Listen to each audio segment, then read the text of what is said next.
Dans le cadre des apprentissages des capacités, le numérique peut aussi être mobilisé.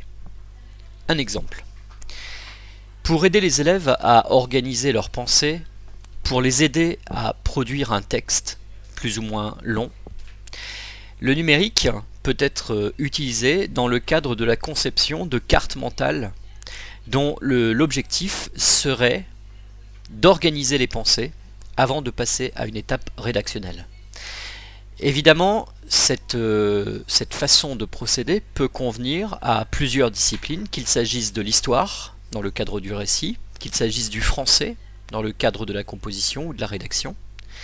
Les élèves peuvent utiliser une application en ligne du type FraMindMap qui leur permettra en quelques clics de procéder à la réalisation d'une carte mentale.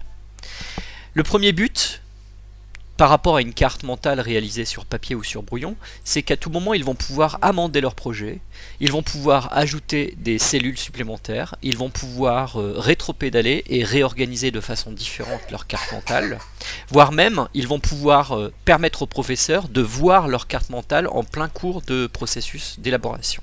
Ce travail plaît aux élèves. Le numérique est ici mis à disposition, mis à profit, dans un but aussi ludique, et le professeur peut demander aussi aux élèves de capturer chacune des images mentales au format PNG ou au format JPEG et procéder à un jeu de comparaison entre les différentes propositions des élèves.